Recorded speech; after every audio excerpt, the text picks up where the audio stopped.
Hi, I'm Mike Calderone with Horse Racing Simulations Horse Race Fantasy Game, and today we're going to have a real special conversation with one of the world's greatest jockeys, Chris McCarron, and we're going to get some insight from Chris on some of the greatest horses he rode, like Precisionist, Ali Sheba, John Henry, and we're going to ask him how should our jockeys inside of our fantasy game ride those horses. So we're in for a great treat, and we'll be talking to Chris in just a minute here at Hollywood Park, July 5th, Big Stakes Day.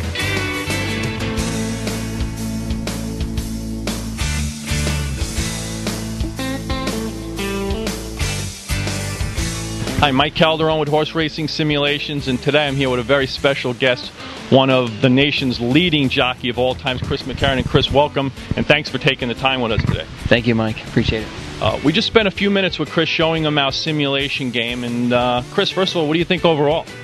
It's pretty impressive. Looks like it's a lot of fun. I'm looking forward to trying to figure out how to play the game. I'm not real computer savvy, but it looks like it's pretty user friendly. You've ridden a lot of great horses in your life. The first one that comes to my mind is the great John Henry.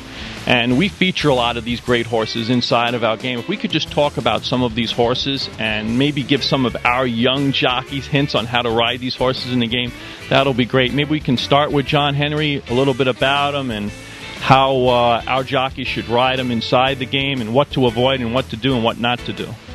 Well, John Henry is a perfect example of a horse that was pretty much easy to ride, you know. So all those future jockeys out there, you're going to be challenged because it was pretty hard to mess up on John Henry.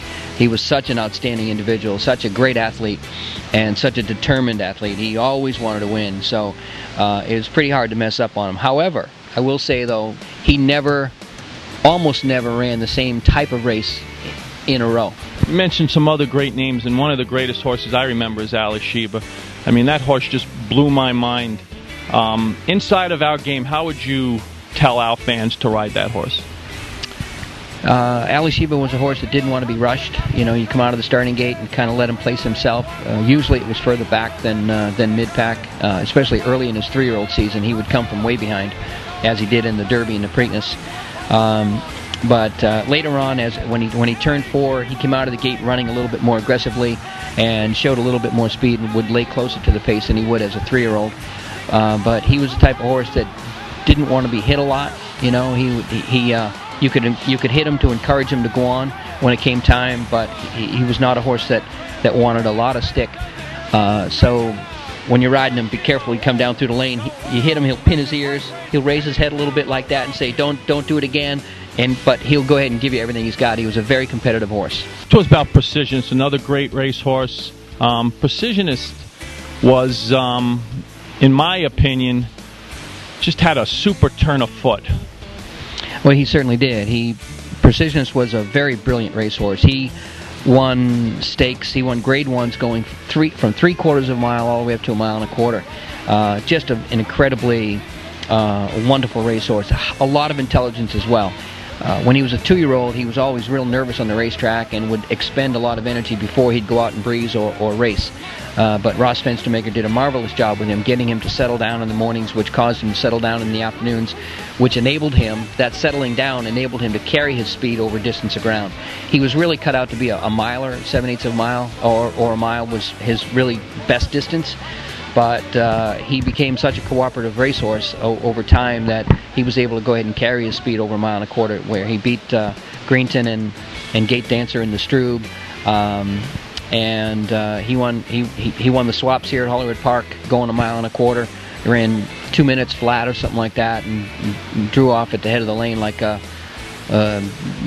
true route horse. Let me just ask you this, Chris. To our jockeys out there just getting started inside the game, couple of hints. What would you tell them? Basic as far as riding hints, getting on the horses and getting ready to race.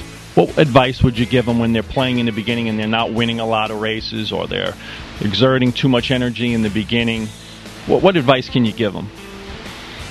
The best advice I can give young riders is to study as much as they can, watching the more successful riders that they're competing against with regard to their style. What makes them tick, what makes them successful, and try to incorporate some of that idea, some of those realities, not just concepts, but realities into developing their style. We're standing here with Chris McCarron, not only one of the greatest jockeys of all time, being part of history, but also now giving back and helping build for the future of horse racing. Chris, it's been an absolute pleasure, and I appreciate all the time you've given us today. Thank you, Michael. My pleasure.